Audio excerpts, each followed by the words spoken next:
Hey, we did fit. We Awesome. did fit. Nice. Welcome to Pillow Talk, Facebook Live, Forever with Purpose. All those things are now out of the way. We are going to use a word that me and Stephanie despise, and the word is excited because it is totally used way too much. Tonight. Huh? I am excited tonight, for real. Exactly. Yeah. And that's because we have our very first special guest. Yay. And they are so special. Very special. We've Yeah. known this one for forever. the day he was Yeah, born. all 20 years of my life. Wow, that's it. That is crazy. And they're not married yet, so this is a little different because this is for married couples. But what they're doing is so important that you married couples out there need to understand. This is how you do it. Okay, Lacey Garcia. Hi. Rhett Gleghorn, soon to be Rhett and Lacey Gleghorn in November 14th. Yeah. and I don't want them to feel bad. They didn't invite me to the wedding. But it's okay because we love them anyway. Hey, the reception. You can come to the reception. Where the food is, we get to show up. Yeah, exactly. Technically, I did invite you last time. Yeah. Well, She yeah, did. that's true. That's That's true. true. You know, So you can't say hindsight. that. You know, I don't know. So when Stephanie and I do marriage reboots, we talk about 8 different things. We talk about your marriage and family, your career and calling, faith, relationship with others. We talk about your communication, your intimacy, lifestyle. We also talk about finances. And 52% of marriages never make it. And about 80% of that 52% is over finances is why they don't make it. Well, this couple isn't married yet, but you've already been through the Dave Ramsey course. Yes. We have. We just finished it last week. Last Yeah. week. Yeah. Fantastic. So what did you get out of that? I mean, did you notice that you already saw, oh, there's some areas that could have created a problem? Have you not? Yeah, definitely. We've been talking recently about finances, like if depending on who earns like the most in the household and like who gets to call the shots and stuff like that. And what we've talked about is like it's not necessarily who earns the most or who gets to call the shots kind of thing. It's teamwork. It's not earning. Once you become married, you're not earning separately. Mm-hmm. You're earning together as a Very team. good. You're a team, but that doesn't mean what she brought up was if you're a team, you both have to put in the same amount of effort. Like it can't be one person is working 50-hour weeks and the other person is putting in 25 hours a week. It's a team effort, and both of you have to put in the same amount of time and work. Yes. I love that. So there's unity in that. You're unified in your posture towards finances, and it's not about that you make the same. It's what you make together is unified. I love that. That is such a key point for marriages of all stages. Is that so many times men and women want to separate and do their own thing, and then it's not that there's anything wrong with that, but you miss the unification. Yeah. So you already are having a mindset of unification right off the bat before you're even married. That's beautiful. I love that. And like for us, see, she was my wife, Stephanie, was a stay-at-home mom for years. You know, so some people would say, oh, well, she wasn't pulling her in. But a true stay-at-home mom That's a full-time is job. never off work. Yeah, You know, exactly. So it really puts the pressure back on us guys, saying we need to hook it up. We need to, spend more time working, and then when we come home, that doesn't mean work is over. Right. And that's one of the things that probably caused us more problems when we first got started. Yeah. We were really was really quick to. I forgot my big phone finger. Just to, want to sit down and say, my day's done because I put in my 10 hours, instead of joining in. So I just think that is amazing. What else did you get from Ramsey? I think it made me think a lot. I'm very nitpicky in the things that I do. So I think about everything and not the big picture. We talked about that also. He's a very big picture. What are the main things we need to pay for? Where I'm we have this and this and this and this and this. So I think that was really good because we learned a lot about how we can budget for those things. Mm-hmm. Mm-hmm. So does that kind of make you see where there's areas you have to lighten up a little bit and areas that he needs to tighten up a little bit, maybe? Definitely, Yeah. for sure. Oh, Yeah, it does, definitely. She was going through all this stuff that was going through her mind, and it stressed me out like a ton, like to the point where I was like, I can't even wrap my mind around it. But it was good to see where her head was at and what she thinks about, like what goes through her head on a daily basis, because it helps me to be able to understand her and connect better. Yeah. So that's very good. One thing that mine and Stephanie's marriage, now we've been married for 484 years. Don't we look good?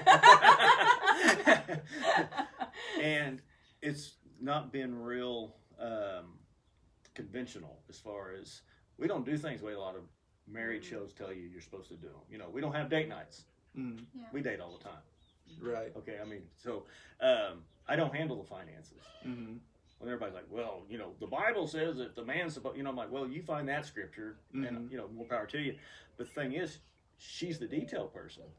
She's the one that's going to be like, oh, what's happening with all the money? Right. So my job, I felt like, was to, you know, not handle it where she's wondering about it. It was to allow her to handle it, and then me come in with total support of what she decided. Right. And so, as you can see, how finances can really strain a marriage if you don't figure out what works for you. I'm not against date nights, and I'm not against the man doing it all. You know, it's what works in your marriage, and you may not have it all figured out when you say I do. Right. Let me Well, you rephrase guys it. are, You will not have it all figured out when you say I yeah, do. you guys are so on the right But- track. Yeah. Yeah. And one thing, I don't know, we didn't say who their parents are. Okay, his parents. It's Darren and Rhett Gleghorn up here in Colorado. My best friends in the whole wide world. And one thing we know is you were raised right. Mm. You know, I hope so. the foundation's there. Now, he wasn't raised good. he was raised right. My parents did a good job. It was my job to retain the knowledge, which I don't know if I did a good job of doing. Well, you'll find out that it'll come back when it's needed. You know, the Yeah. voice of the Holy Spirit will sound a lot like mom and dad a lot of times. It Yeah. really will. I can already attest to it. So, but yes, what else did you get as far as, you know, there's one section in there where he talks about how to deal with creditors, you know, and I know you all haven't had that thing, but, you know, what do you think about, like, if you ever caught yourself, you know, letting things work in, you know, what do you think that is a beneficial thing of learning how to handle creditors and stuff? Is that really as... I'd say so. I think the main thing that he was kind of getting at was it's not okay to be in debt, and a credit card is a way that people can get themselves really, really deep into debt. But I think that if you know how to use a credit card and you stay on top of credit card purchases and you pay them off and you're able to not get yourself carried away with it necessarily, especially in the time that we live in now. We were talking about it. It's so hard not to do anything without a credit card. Yeah, that's true. I mean, to buy a house, to buy a car, even to rent an apartment, you have to have a credit score of some sort. And a credit card actually helps you now. When we first got married, it was a hindrance just to have one. Yeah. So I mean, neither of us have one currently, but I feel like it'll be a good safety thing for when we do go into marriage. But I also think it'll be a part of the budget. It'll be something that this is part of the budget, and we have to pay off the credit card because we can't not pay it off this You month. do see the Good pitfalls by going through that. You see the Yeah. pitfalls of where that could lead to, and you can learn that instead of going into that ditch, you don't have to go in the other ditch either. But it's leveraging, you know, as you build that, it's leveraging that as you guys talk about saving money and things like that. It's then leveraging that so that you understand that it becomes a tool to your benefit and not something that you use to get something that you want that you really can't afford. Exactly. So I think, you know, as Lacey and I were talking about this a little bit, that, you know, the things you guys have just shared, there's a lot of communication that went on between you guys on that. were those things that you had you not done a Dave Ramsey, had you not taken the step outside of your comfort zone to take the time to do it, because obviously that was a class that took a while, right? Yeah. Do you feel like that helps you grow even together of doing something that maybe you didn't normally think was something that you would step outside your comfort zone to have those uncomfortable conversations before you're even married? I think a lot of people would say, well, whatever, we'll just, that'll just happen when we get married. We'll just figure it out. Do you feel like this has really set you up for the ability to process through difficult conversations for the rest of your marriage just by taking this class and the conversations that you said open up a lot of conversations? Do you want to kind of allude to that a little bit or kind of talk about that? Or I feel like the course was like almost like another tool in our toolbox. Like it set us up to not only like be able to have those difficult conversations before we go into marriage, because when you go into marriage and you have those difficult conversations, it can even be harder because you've never done it before. Yeah. So like you have no idea what to expect. So I view it as like a tool in our toolbox. It was almost a premarital Yeah.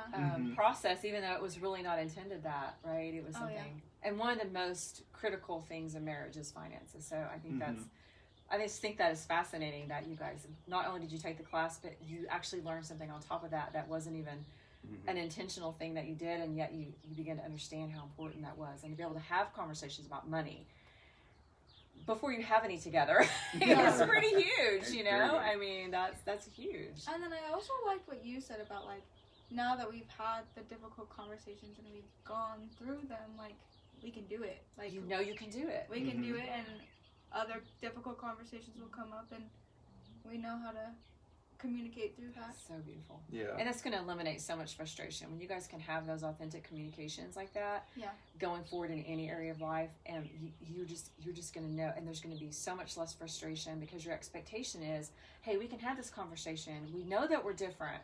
So we can have a conversation and understand that we're both going to be on the opposite side of this table more than likely. Yeah. But we're going to be able to find that common ground, unify because we're a team. So I love that for you guys. I think that is just absolutely off the chart. I love it. Fantastic. You got anything else that you would like to, that you've thought about that? And it don't even have to be from the Ramsey deal. I mean, that's just something we knew that you had done. But, I mean, give us some old people some wisdom here. Yeah, shoot it out here, man. Shoot, I'd say the biggest thing that I've been able to take away from our relationship so far is just how important communication is. Because for just about, I mean... A year and a half, we did long distance. Yeah, so Yeah, what was it? Probably 2/3 of our relationship so far has been long distance. And it's been something that runs in the family, right? yeah, mom and dad did it for all their dating time. Yeah. So my parents did it. Really? Yeah. Really? I was going to So- ask you. For, Yeah. I think like 6 months to a year.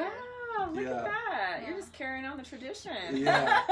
So yeah, it's important to me is being able to communicate well with each other, and I think that throughout doing long distance, we've learned each other's kind of like our vocal cues with one another, and Oh, it's so good, right? learning how she communicates, and I can most of the time I can tell whenever she's been having a rough day just because of the way her voice sounds, or the way her posture is, or how her face looks sometimes. But the biggest thing would be communicating, and like mom and dad told me before I went to Texas, before we went long distance, was that texting is good because you get that conversation throughout the day, but talking to them on the phone and hearing their voice and seeing their face through FaceTime or whatever you use, I mean, that's the most important thing, is that face-to-face conversation, or being able to hear their voice.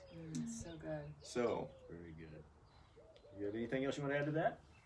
No, I mean, I think our communication has grown like a ton. Like, it's crazy.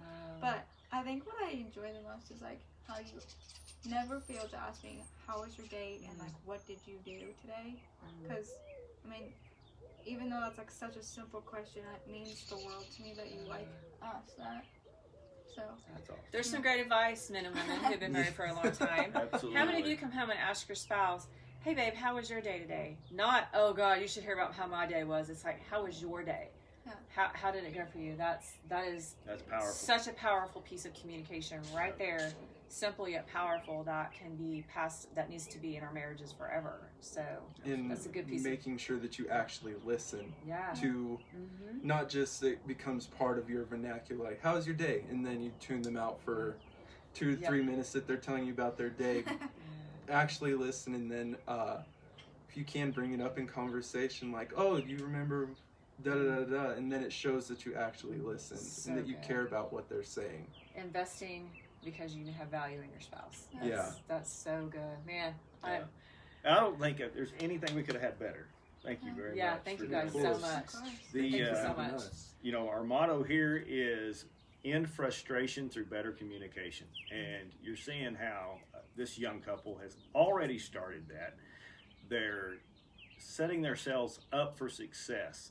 If you're not intentional about every area of your life, then you're reacting instead of being proactive, okay? And so Stephanie and I, like I said, we've been married for 484 years. 484.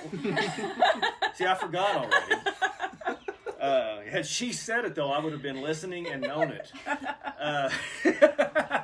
But if you're interested in making your marriage better, and it can already be good, and you want to go from good to great, or you can say, man, we're really struggling in some areas, we want to help.